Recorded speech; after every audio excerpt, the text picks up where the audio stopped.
Examination of varicose veins. Varicose vein is an elongated, dilated and tortuous vein in the subcutaneous layer.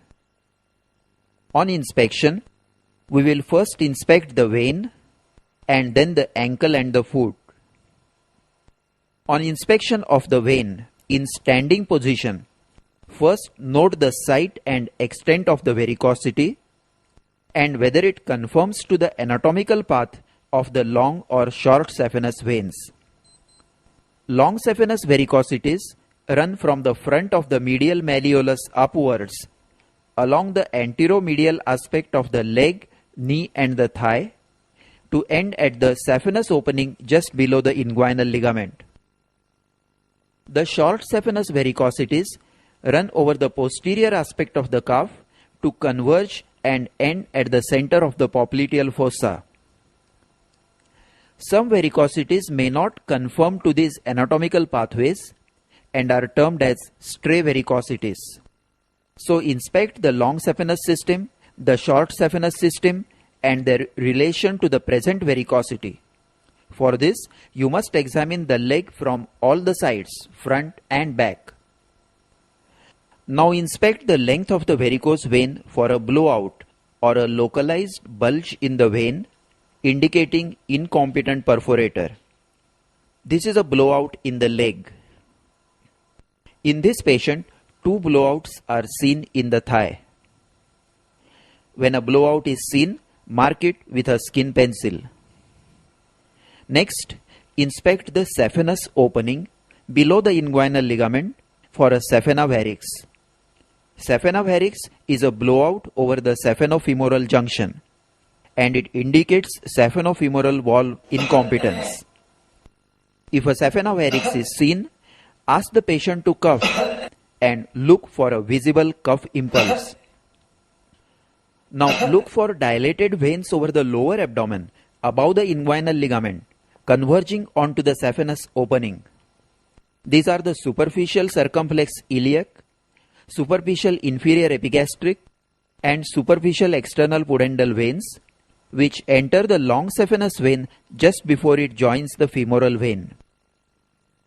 Now raise the leg to 60 degrees and check whether the varicosity collapses or not. An uncomplicated varicose vein will always collapse on raising the leg. But if it is secondary to pelvic vein thrombosis or arteriovenous fistula in the leg, then it will not collapse when the leg is raised. Holding the leg elevated to 30 degrees or more, ask the patient to cough and look for a cough impulse at the saphenous opening. If a saphena varix is present, it will be seen to bulge out and a retrograde venous pressure wave will be seen to rise in the empty vein and fall slowly. This is Morris's test. Positive Morris's test indicates incompetency of saphenofemoral valve. Note again the retrograde venous pressure wave which rises up on coughing and then slowly falls. Now we will inspect the ankle and the foot. Inspect the medial aspect of the ankle for ankle flare or the venous flare. It is a diffuse soft swelling or fullness with small subcutaneous dilated venules around the ankle, usually filling the hollow between the medial malleolus and the heel. Note the tiny subcutaneous dilated venules. Ankle flare is seen in association with incompetency of ankle perforators. Now inspect the skin over the medial aspect of the lower third of the leg for pigmentation, edema, oozing or ulceration. These are changes in the skin due to the back pressure in the veins and capillaries which forces the RBCs out of the vessel walls. The RBCs are broken down by macrophages and from the breakdown products of hemoglobin, hemosiderin produces black pigmentation while biliverdin produces irritation and itching leading to dermatitis. Note the typical dark pigmentation and dermatitis over the medial aspect of the ankle and the lower third of the leg and the varicose veins in the upper part of the leg. In this patient, we see a typical varicose ulcer. Note its typical location over the medial aspect of the lower third of the leg, also termed as the gaiter area. Then note the surrounding dark pigmentation and the dilated veins. Varicose ulcer is more commonly seen after deep vein thrombosis and sometimes with primary varicose veins. Deep vein thrombosis damages the walls of the deep veins of the leg, so the blood is pumped into the superficial veins, particularly on the medial side where the perforating veins are situated. This is another large varicose ulcer over the medial aspect of the ankle, surrounded by dark pigmentation and dermatitis. Note that the varicose ulcers are always superficial, painless, with ragged, irregular edges and unhealthy granulations. They never penetrate the deep fascia. If varicose ulcer or severe dermatitis is seen, note whether the foot shows a talipes equinus deformity and whether the patient walks limping on the toes. Note the talipes equinus deformity due to contracture of the soft tissues on the medial aspect of the ankle due to a chronic varicose ulcer. To revise, on inspection, first inspect the vein for the site, extent and anatomical relation of the vein. Look for blowouts, saphena varix and dilated veins over the lower abdomen. Then raise the leg to 60 degrees to check whether the varicosity collapses and ask the patient to cuff looking for retrograde venous pressure wave, that is Morris's test. Now inspect the ankle and the lower third of the leg for ankle flare, hyperpigmentation of the skin, edema, dermatitis or ulceration, and if a varicose ulcer be present, look for talipes equinus deformity of the ankle. Now let us proceed to palpation. With the patient in standing position, palpate the length of the vein for warmth and tenderness. Superficial thrombophlebitis in acute stage will be warm and tender. In this patient, note the cord-like thickening and redness along the vein, suggesting superficial thrombophlebitis in this varicose vein. Now mark the course of the vein with a skin pencil. Make the patient lie down. Raise the leg to 30 degrees and empty the vein. Now palpate the deep fascia along the course of the vein, more carefully at the site of blowouts if any, to look for pits in the deep fascia. A pit is felt as a circular defect in the deep fascia with sharp edges and indicates the site of a dilated perforator. If a pit is felt, mark it with a cross with a skin pencil. This is Fagan's method of palpation for detection of incompetent perforators. Now keep your hand gently over the saphenous opening, which is located 3.8 centimeters below and lateral to the pubic tubercle, and ask the patient to cuff. A cuff impulse indicates saphenofemoral wall incompetence. If a saphena varix be present, a thrill will be palpable when the patient cuffs, as if a jet of water is entering and filling the varix. This is the Cruvelier sign of saphena varix. Ask the patient to look to the opposite side when he is cuffing. Note again the expansile impulse in the saphena varix when the patient cuffs.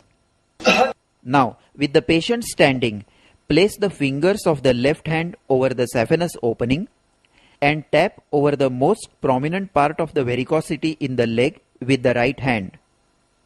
If the impulse is felt by the palpating fingers, it indicates that there is a continuous blood column between the 2 points and the vein walls are incompetent. This is positive tap test or Schwarz test. Now perform the Brody-Trendelenburg test. It will tell us whether the saphenofemoral junction is competent or not and whether there is any other perforator incompetence. With the patient lying down supine, elevate the leg to 30 degrees and empty the vein completely. Now press the thumb to occlude the saphenous opening. If there is a large saphenavaryx, use the other 4 fingers. Keeping the saphenofemoral junction pressed and occluded, ask the patient to stand. Compressing the vein by the thumb is not always accurate, particularly if the vein is not visible or the patient is obese. So the test is better performed with a rubber tourniquet tied around the upper thigh just below the saphenous opening. Observe the vein for 15 to 30 seconds with maintained pressure. The vein will remain empty if it is a pure saphenofemoral incompetence. But if there is a perforator incompetence in the leg, the vein will fill slowly from below upwards. Now release the hand pressing on the saphenous opening and watch how the varicosity fills rapidly from above. If saphenofemoral valve is incompetent, the varicosity will fill very rapidly from above downwards. If saphenofemoral valve is competent, there will be no retrograde filling. This test report is mentioned as negative positive, that is, negative with maintained pressure and positive on release of pressure, indicating a pure saphenofemoral valve incompetence. Positive negative result implies only perforator incompetence, and positive positive result implies incompetency of both saphenofemoral valve and the perforators. Note again how the vein fills rapidly on releasing the tourniquet. Now we will perform the multiple tourniquet test. With the patient supine, elevate the leg and empty the veins completely by milking them down. Now apply 3 rubber tourniquets, one just below the saphenous opening, second just above the knee, and third just below the knee. This divides the long saphenous vein into 4 segments, each with one constant perforator. The saphenofemoral valve above the first tourniquet, the mid-thigh perforator in adductor canal between the first and the second tourniquets, the below knee perforator between the second and tourniquets, and the ankle perforators below the third tourniquet. The tourniquets should be just tight enough to occlude only the superficial veins. Now ask the patient to stand up and observe for 15 to 20 seconds for the appearance of varicosities in each segment. A rapid appearance of a varicosity or a blowout in any of the segments indicates the incompetency of the related perforator. In the segments with competent perforators, the vein remains collapsed. Next, we will perform the Pratt's test. This test is performed to locate the incompetent perforators more accurately. With the patient supine, raise the leg to 30 degrees, empty the veins and apply an elastocrep bandage from the toes to the mid-thigh with gentle pressure to occlude the superficial veins only. Now apply a rubber tourniquet below the saphenofemoral valve to occlude retrograde flow from the saphenofemoral valve. Now ask the patient to stand and release the bandage from above downwards. After releasing each turn, observe the vein for filling. The moment the turn of the bandage over an incompetent perforator is unwound, the vein will fill rapidly. So to revise, on palpation, we first palpated the length of the vein for warmth and tenderness. Then we emptied the vein and palpated the deep fascia under it by Fagan's method for palpable pits. Then we tested for cuff impulse and Cruvellier's sign at the saphenous opening and performed the tap test or Schwarz test. Then we performed the special tests for incompetent perforators, that is Brody-Trendelenburg test, multiple tourniquet test and the Pratt's test. Thus, we have completed the examination of the varicose veins and the tests for incompetent perforators. Next, you should look for patency of the deep veins and for active deep vein thrombosis. The patency of the deep veins is tested by modified Perthes test. With the patient supine, elevate the limb and empty the vein. Apply a rubber tourniquet over the upper thigh to occlude the superficial veins. Then ask the patient to walk around briskly for 5 minutes.